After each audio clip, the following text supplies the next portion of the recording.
What's up everyone, Dr. Daniel Ricciardi back here with a weekly video. I'm a functional medicine practitioner, licensed pharmacist, and fitness enthusiast. Most of my videos that I share, they kind of go into talking about a certain gut topic, one particular topic specifically.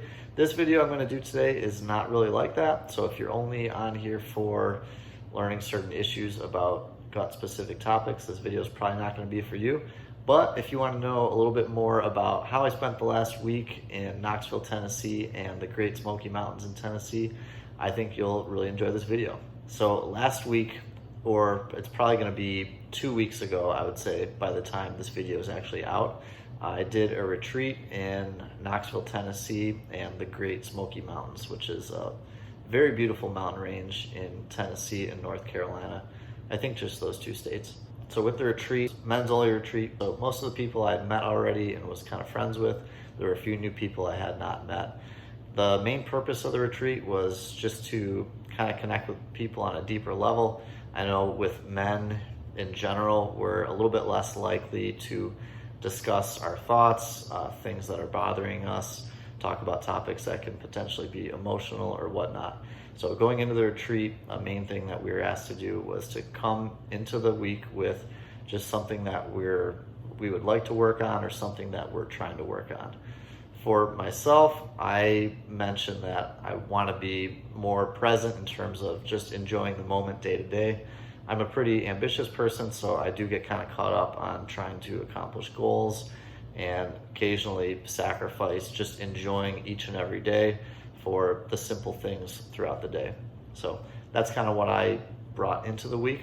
There were a few things that I felt like I really learned from the retreat, or maybe I shouldn't say learned, I should just say they were good reminders of things that I already knew were important and may not have been doing regularly as I would like to be. The first one I kind of alluded to earlier was just it's great to just be vulnerable and share kind of what you're thinking and just surround yourself with people that you trust so you can speak what's on your mind, you can say things that are bothering you, and get support and help from other people. And I would say with men in general, this is a bigger issue just because we're more reluctant to talk about these things. So as we first started talking about the things that we brought into the week, there were some people that shared early on that discussed some pretty heavy emotional topics. And it's definitely a lot easier if you see somebody go before you to kind of just follow that lead. So I think it's important that we do this on a regular basis and try to set an example for the people that we care about by being open and vulnerable. Second good reminder I would say would be to surround yourself with people that support your goals. I know with vacation, it's super easy to go way off the deep end on eating all this crappy food or maybe consuming a lot of alcohol. I've done both of those things and probably will happen to me again in the future, even though I don't want it to. This particular trip, however, was really nice just because we had a few people in the house that are preparing for, it's either a physique or bodybuilding show. So they did all the grocery shopping and I don't think there was a single chip, a single sweet, or cookie at all in the entire apartment when we were there. A little side note on one of the hikes we did at the top, there was emergency cookies that were brought out, which were pretty fantastic. But for the rest of the trip, there was no other sweets or junk food. Not having those other foods there just made it super easy. So I didn't even have to think, like, am I gonna have this bag of chips after my meal? No, I can't because it's not even there. So I think surrounding myself with people that were like-minded in terms of a diet fitness standpoint made it super easy to eat great throughout the week and not have any setbacks toward my personal fitness goals. And then I would say the third reminder of something helpful would be to continue doing things that challenge your comfort zone. And there's definitely several things on this trip that I did, which most of them honestly were fun, even though they challenged my comfort zone as well. I'd say first off was doing cold plunges, which we did them almost every day. One of the guys brought a couple cold tanks, which you just filled with ice and water, and they got really cold, probably 30 something degrees. Getting out of a cold tank feels great, but nobody wants to get in one, let's face it. So that was definitely uncomfortable, but beneficial. Another one was doing a 10-mile hike, which I'm in decently good shape, but still hiking 10 miles, 5 up, 5 down, still pretty challenging and takes a lot out of you throughout the day. So definitely some discomfort and even mentally tough as well, just because a 10-mile hike takes at least several hours. Another thing that was uncomfortable was cliff jumping. I'll be honest, it wasn't the highest cliff, I would say. It's kind of more just like a jump off a rock into some water. It was still about 20 feet high, and you still get a little bit of that stomach sensation that you feel when you're looking over the edge.